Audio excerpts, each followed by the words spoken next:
frustrating years with my nose pressed up against the window. If I was just used to joke that if you wanted to send a letter to me, address it Quentin Tarantino on the outskirts of the industry. Trust me, I'd have got it.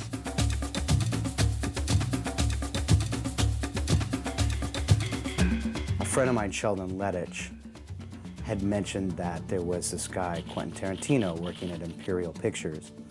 I guess he was stuffing video boxes into, videos into video boxes, that is.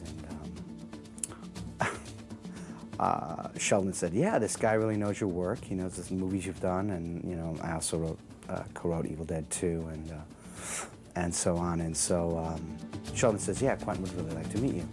So I met Quentin, and he seemed like this, you know, exuberant movie fanatic who had written a script. At that time, it was Natural Born Killers.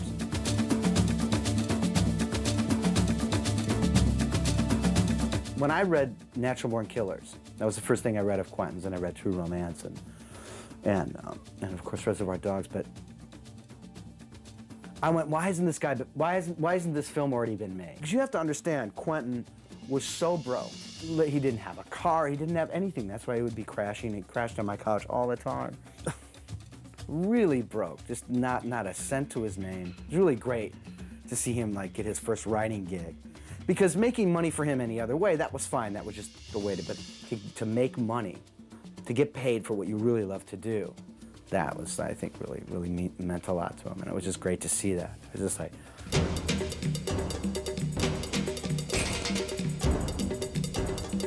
Scotty knew Lawrence Bender, and amazingly enough, the first film that K&B ever did was called Intruder. Scott directed it and Lawrence Bender produced it. So that was February of 1988.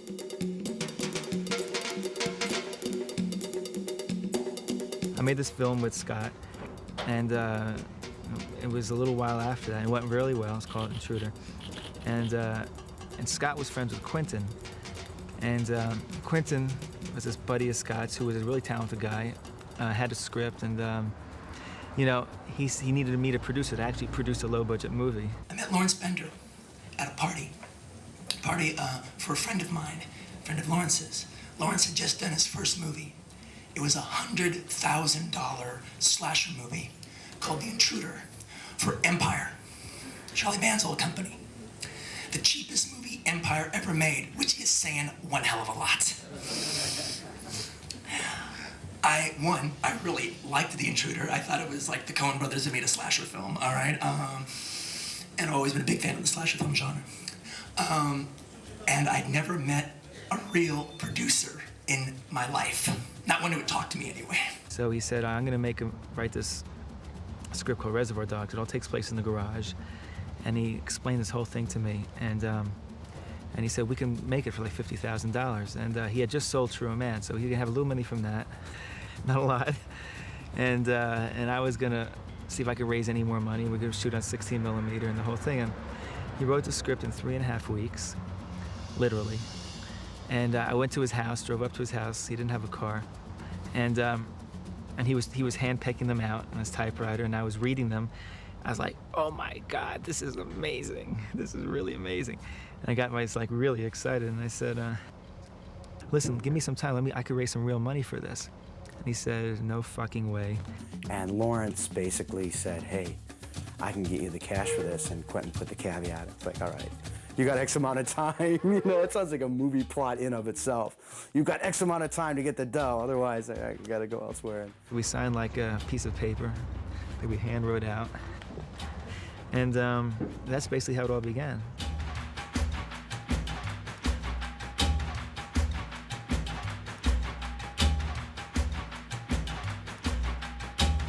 I kept waiting for somebody to tap me on the shoulder all through Reservoir Dogs, say, what the fuck are you doing here? Get out of here.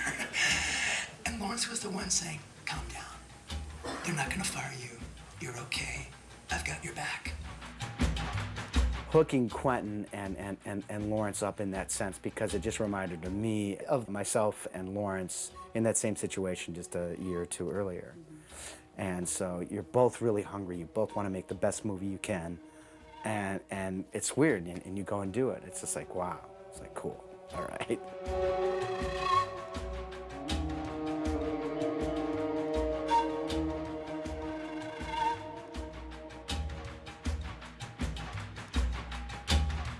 kind of surreal. I mean, it's great.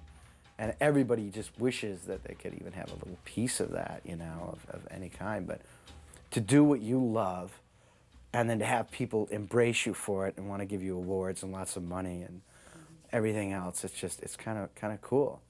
And after hitting the pavement for Quentin for years and years, and just people going, get out, get lost, beat it, get out of here, your script sucks.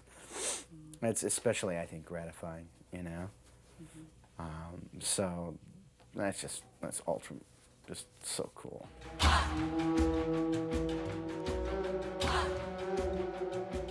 think my first encounter with Quentin happened during Reservoir Dogs. I was still in New York, and I went to a casting call on a Sunday for this film, and I read it. It was just such an amazing script to listen to these guys talk and realize these were like guys talking about everyday stuff who had a kind of very unique outlook on life. That was pretty intense stuff. And I went to the audition and naturally didn't get the job. And my next encounter with Quentin was at Sundance when I saw Reservoir Dogs, and I was just so excited watching that film. And after the film, he came up to me and asked me, well, how'd you like the guy who got your part? And I was like, oh.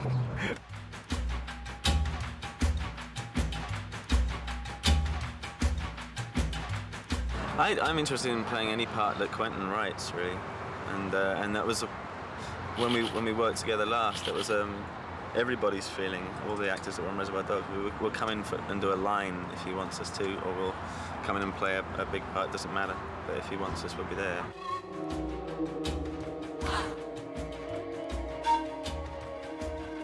I knew from the very beginning that the film was going to be a huge smash.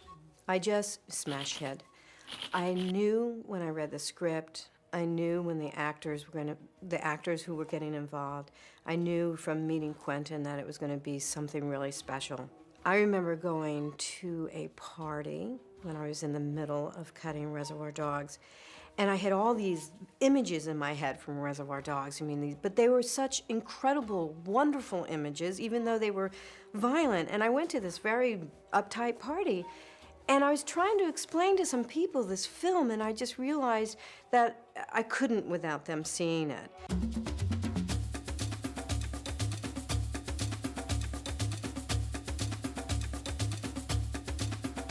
You have to remember, see, it's kind of like died down a little bit, but like at the time, my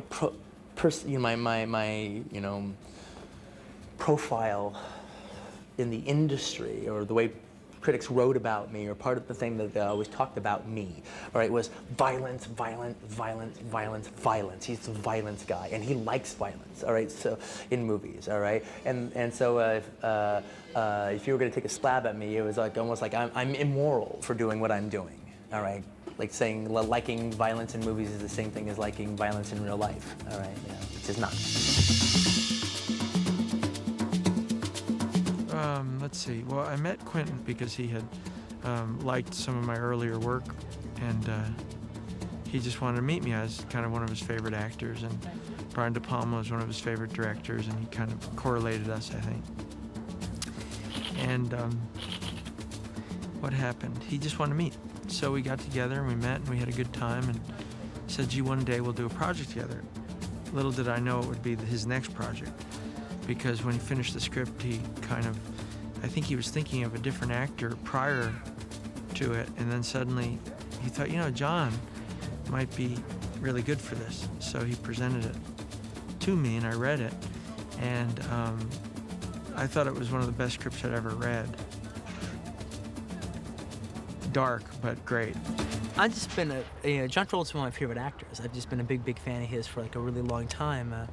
I think he was great in Saturday Night Fever and Urban Cowboy, and in particularly in Blowout. That's like one of my favorite performances of all time. And I just haven't seen him like used in a movie the way, you know, I thought he should be used, you know, the way I would use him. And so like I wanted to meet him, and I met him, and I really liked him, and I was just like looking forward to the opportunity of having the chance to work with him, you know, on the right thing. You know, there's a lot of people I want to work with, and it's just like, you know, when the time's right, it's right. And then I wrote Vincent and gave it for him to read. I didn't write it for him. I just wrote the character. And he dug it and he loved it, and I loved the way he would have took with it. And so it was like, okay, great, this is excellent. We get, right off the bat, we get to break the ice, and he's doing a terrific job. I thought that he was going to probably have a lot of trouble getting me cast in it. As earnest as he was in wanting me to do it, there's a lot more kind of hot actors or contemporary actors that would fill the bill easier than I would. So I thought, he might have a hard time getting me in this. But he stuck to his guns, and he really pushed for me to be in this movie. And I'm thankful he did.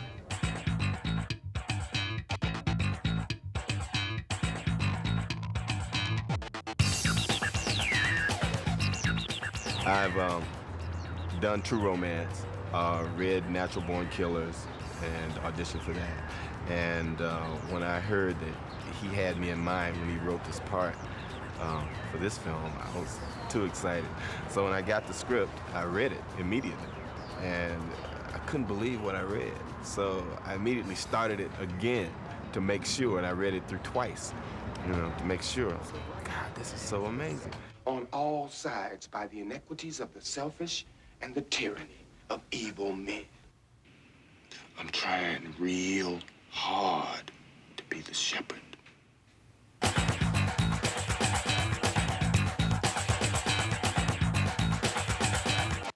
I met Quentin at Sundance 3 years ago. I think it was 3 years ago. I saw Reservoir Dogs, and it really screwed me up. It really blew my mind. And I went up to Quentin after this and said, oh my God, this is a really great film. And I met him there, and then he produced a film that I was in called Killing Zoe, which hasn't come out yet. And then he just acted in a film that I produced called Sleep With Me, which hasn't come out yet. And then he called me up for this.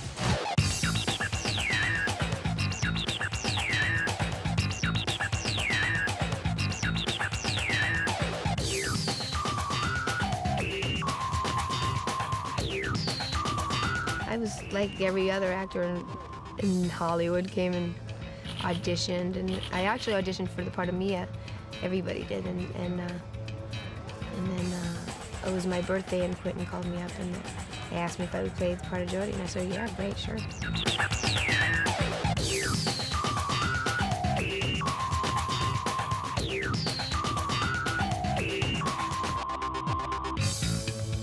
This film never addresses violence in a mean-spirited fashion. It's always something that's an outgrowth of the event, or it's something that's totally accidental that people acknowledge for a very brief moment and then they move on to something else. It's not those odes to violence that Quentin sometimes has been accused of writing. September 23rd, 1994, the opening night of the New York Film Festival. It's your movie. It's playing. The shot where she gets hit in the heart with the adrenaline shot. Yeah. Someone passes out, is having a seizure. What did you think? This movie fucking works. It's like, shit, this shit's like too intense for human beings. It's like, hey, if I can stop people's heart, man, that's cinema. Harvey, myself, and the doctor, helped this guy as he revived, and we helped him outside, outdoors. And he had a little bit of a sugar low or something, and I guess that just kind of pushed him over the top. So someone gave him some orange juice or something. I forgot what it was, Coca-Cola, and he was okay. But actually, it was like, whoa, this is a movie.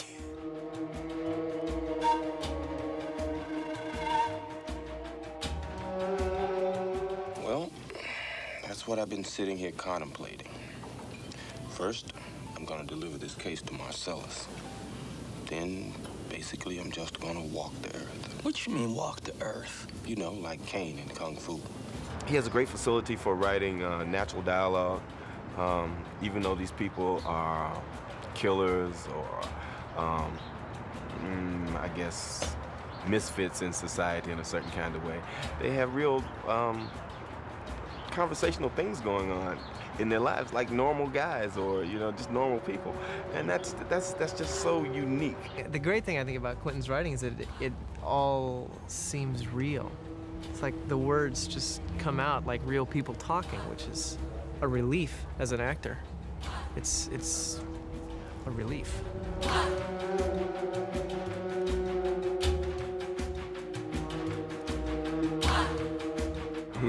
He's a very, very talented writer. I've been saying that he's like the modern Charles Dickens. Yeah, Dickens wrote about regular people.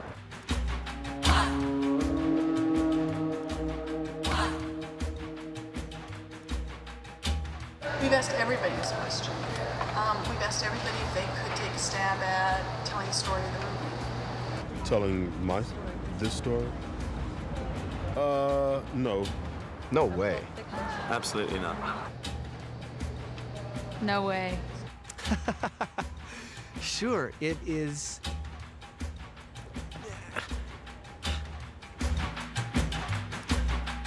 The idea for all three stories was basically to take, like the oldest chestnuts, that you've ever seen, when it comes to crime stories, the oldest stories in the book, Vincent Vega and Marcellus Wallace's wife, the oldest story about the big man's, the guy's got to go out with the big man's wife and don't touch her. You've seen the story a zillion times. The gold watch, the second story, the boxer who was supposed to throw the fight and he doesn't. You've seen it a zillion times, all right? And the third story is not so much a classic story, but almost a big cliche. Like every other Joel Silver movie starts off with a couple hitmen showing up at a place and, shooting somebody and splitting. And then, that's like the first 5 minutes of the movie, and then, they cut to Arnold Schwarzenegger somewhere else, and then, it's all gonna tie in, all right? In the third story in this one, it's like these two hitmen, they go and they take care of this guy, after they kill him, we don't leave. We hang out with them all morning long and see what happens to them during the course of that morning.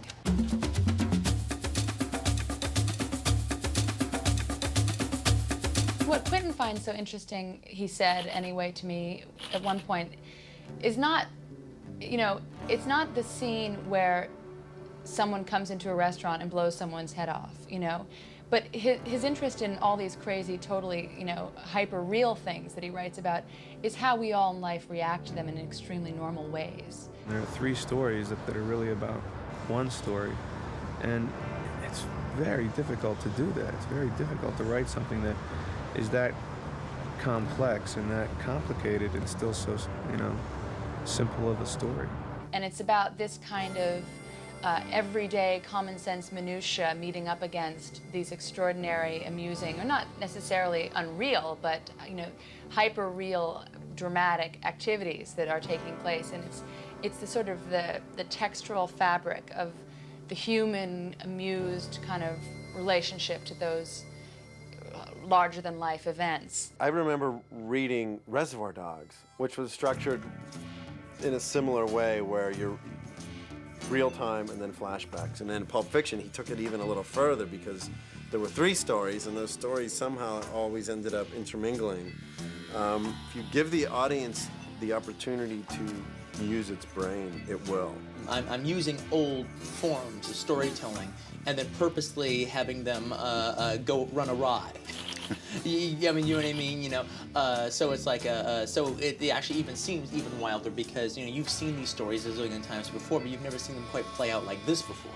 And I think part of the trick is to take these movie characters, these genre characters in these genre situations, and actually apply them to some of real life's rules and see how they unravel.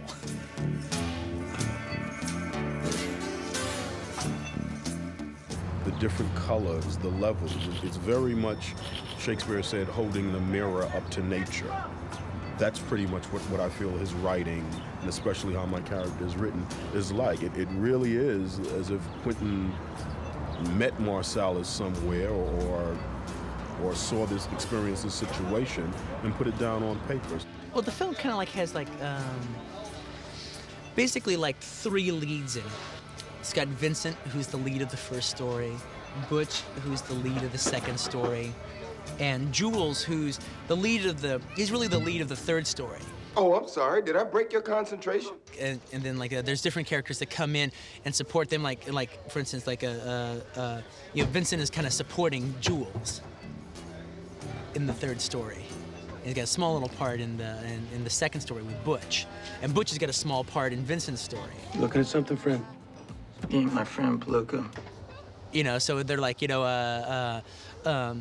trading back and forth. But they're like the three paramount leads. You know, so like they're the three leads, and then everybody else in it, the Wolf, Harvey Keitel's character, Mia Wallace, Fabian, you know, they're like these special guest stars. They come running through the show, and then the other characters like Marcellus Wallace, who's like the big boss man who's in all three stories. They're kind of like the bedrock characters that kind of take you through, you know, that tie all three stories together. Don't you hurt him! Nobody's gonna hurt anybody. We're all gonna be like three little Fonzies here. And what's Fonzie like? Come on, Yolanda, what's Fonzie like? Cool. What? Cool. Correctamundo. When Pumpkin and Honey Bunny come in, it's their movie.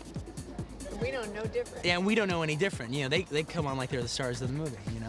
And actually, it's been that way with all the different actors in the film when I've been working with them, you know, when we work with Tim and Amanda, it's like a full solid week of working with them, and it's like, you feel like it's their movie, you know, and then they leave, and you go, oh my God, where did they go? You know, it's, it's like, how can I make the movie without them now? The other thing, which I didn't realize until we started making this movie, and someone said to me, you know, you're really lucky, you know, all these actors are just so great. I mean, no one gives you any trouble. Everyone is completely there for you. And I said, well, you know, maybe it's not luck. And I realized, and I thought about what it was that we did, and I realized one of the things that we do is by having rehearsal. It's not like, okay, you make a deal with the agents, and the agent's got with the actor, and the actor feels like he's getting screwed, and he walks on the set, and you know, there's no relationship. Is that not only do the actors get to work out on the movie before you start shooting, but also, you know, you form a family before you start shooting. You the actors and Quentin and I, we go out to dinner, we get to know each other. So when you walk onto the set, you've already created a real working relationship and a friendship with everybody. That was a great one. So, Mr. Willis, let me ask you a question here. Is this the finest moment of your acting career, or what? This is the pinnacle. From here on in, it slides down the backside of the Okay, you want to do one more? Yeah, let's do another one. Yeah. Coming back to you. Bruce. Give just a little bit more of a slow burn, like. Just, Okay. Yeah. Just like blank, and then boom, action.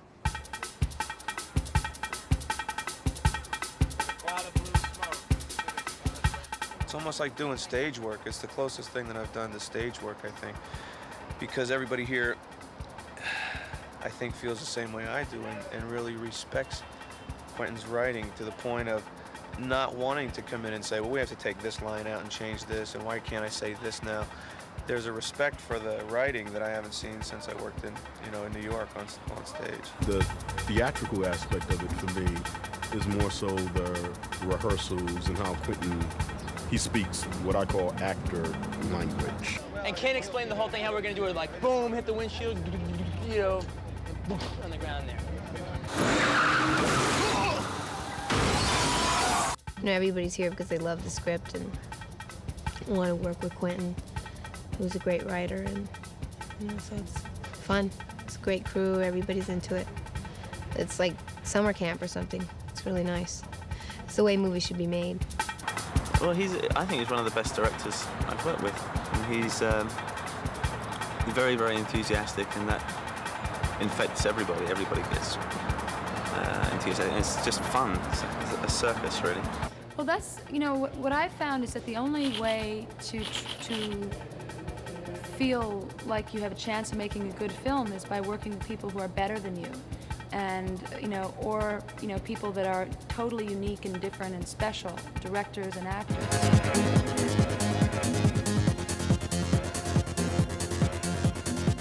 Quentin's in that league that has no name. And, it's above naming, and therefore, once you put a name on something, it's dismissed, because then everybody thinks they know it and they can dismiss it. But he's a very exciting director. Quentin is such a classic because it's this iconic American pop medley. I don't even know how many interests are filtering into Quentin's writing all the time, and re-delivering us our burger with this international twist. I don't know, I find that all Quentin's stuff is so fresh and so aggressive and so sort of daring and threatening at the same time. He has more of a filmic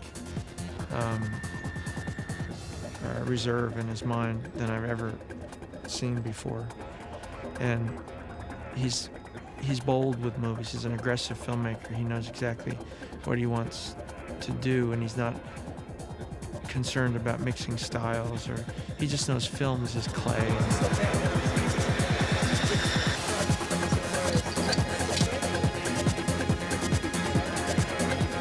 I knew I would have freedom of movement, but that I'd have a good watcher, a good director, somebody that's in there with you,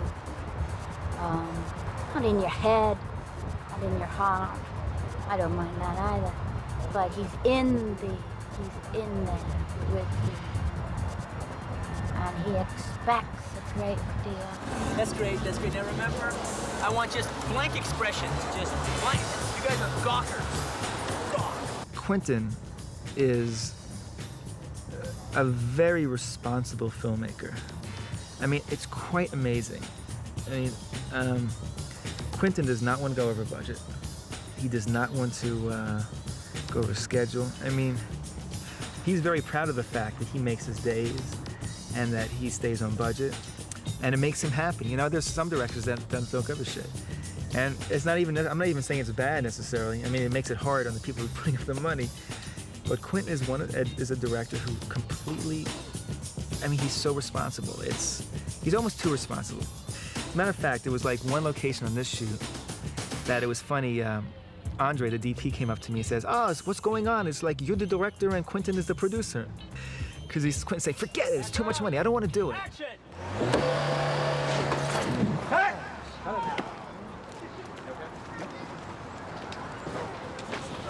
Okay, I think we got this. Andre?